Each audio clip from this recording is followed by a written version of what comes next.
a very warm welcome to Bharata. First time Frank Rausen Pereira. This is FRP Explains. 7 years of Prime Minister Narendra Modi. How have the last 7 years been? That's what we're going to look at in this episode of FRP Explains. Prime Minister Modi came to power with a thumping majority in 2014 and he has carried out several reforms, tried to change the system and brought in several new things and tinkered with some old things, giving it a new name. One of those programs is the Swachh Bharat Abhiyan and the Swachh Bharat Mission, which has been a success and it has become so popular that the entire world has spoken about it. We've seen it go from strength to strength, with the Prime Minister himself taking a very keen eye and a keen interest in this program. So first, all the good aspects, and then we'll look at what was promised and what wasn't delivered. There were several promises that were made in 2014. Most of them have been kept. Some of them have not been kept, and many of them are a work in progress. There were several big ticket decisions that were taken as well. For instance, demonetization, scrapping of special status for Jammu and Kashmir, and many more such programs or many more such initiatives were taken forth by Prime Minister Narendra Modi. Now, I've already spoken about the Swachh Bharat mission, which was a success. Other areas of success are the Insolvency and Bankruptcy Code, GST. Then, of course, there is the Ujala Yojana, which has done well. The Ujjwala Yojana started off on a good track, but as far as refilling of some of these cylinders were concerned, that became a problem area. Another great success story has been on the infrastructure front, where we've seen that national highways and all the other peripheries of the national highway have been a big success story for this government, and we've seen it grow in leaps and bounds, and credit there must be given to Nitin Gadkari. Also, on the foreign policy front, we've done extremely well, with Prime Minister Modi leading from the front and developing strong and keen ties with world leaders, and bilateral relationships too have gotten a boost. Despite the changing governments in the United States, we've had a warm and cordial relationship, and that relationship has continued to build on and is quite firmly rooted right now. The relationship with France too has seen very positive dimensions, same with Israel, and how we've turned things around in West Asia is a story in itself. Despite all the turmoil in West Asia, India is biding well with all of them, and that is definitely something that has happened on the positive front. Yes, of course, there have been issues with regards to China, but the leader there, Xi Jinping, is on a trajectory path of his own, and it becomes difficult to deal with a leader like that. We tried, but we've had some issues, and it looks like we are taking care of those issues right now as well.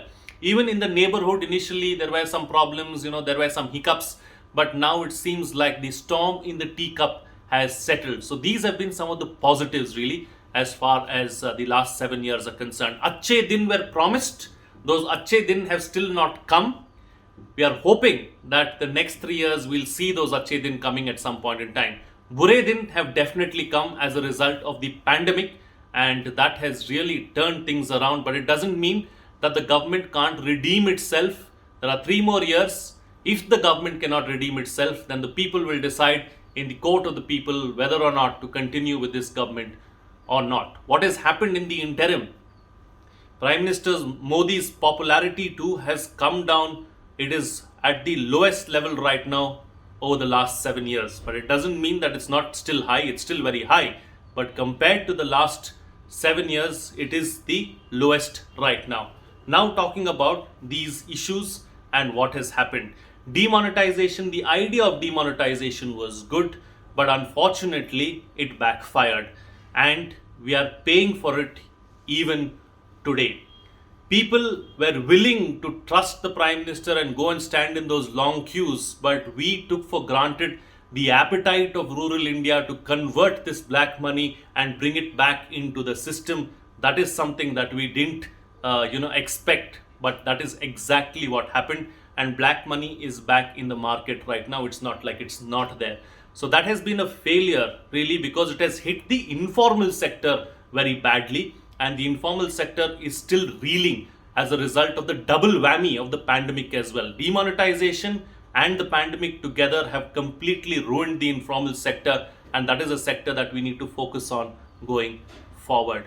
Some other areas of concern have been that there has been a massive talent drain within the BJP itself, and no one from the ranks has been able to fill up the loss of some of these tall leaders like Sushma Swaraj, Arun Jaitley, who has been a spin doctor for the BJP, trying to, fight every scheme and trying to put forth the government's viewpoints on every scheme that they came out with. That is something that they are missing. Manohar Parrikar is another leader, stalwart leader that they have lost, and it's been very difficult for the BJP to fill in their shoes. And it doesn't look like anyone right now is able to do that as well. Leaders lack the charisma, and also the Prime Minister clearly seems like he does not have the kind of confidence that he had in those leaders with the present crop of leaders. So that is a problem area, because talent is required. The Prime Minister alone cannot do everything. Apart from that, the pandemic and the way we've handled the pandemic has been extremely questionable as well, and that has been a problem area. So the Bure Din, as far as the pandemic are concerned, is why I'm talking about those. But it is wrong for the Congress to say, or the opposition to say, that this has been the worst government that we've ever seen and the weakest government we've ever seen.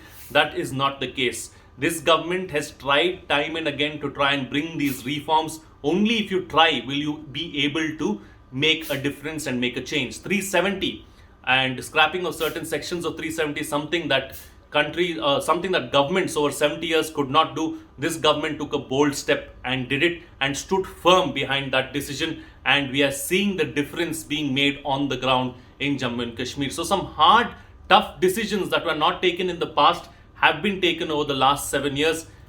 Some of them haven't worked, some of them have backfired, and that is what has happened. But hopefully corrective measures will be taken in the next 3 years. But the focus right now is definitely going to be on the pandemic and nothing else. Apart from this, there is another aspect that I would like to talk about, because the Congress has also spoken about how this government has failed miserably.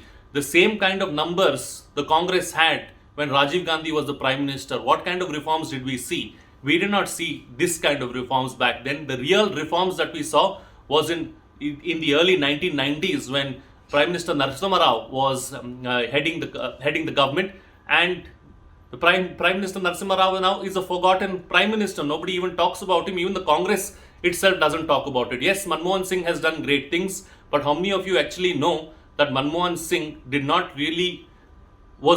have the courage to go through with those reforms as the finance minister in the early 1990s? It was PV Narasimha Rao who held his hand and ensured that those reforms were undertaken.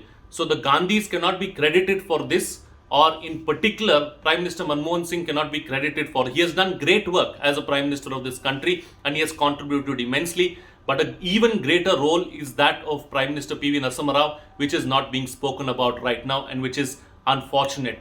So this is how the last 7 years of Prime Minister Narendra Modi have gone, hoping that some amends are made in the next 3 years and we see more positive developments in the time to come.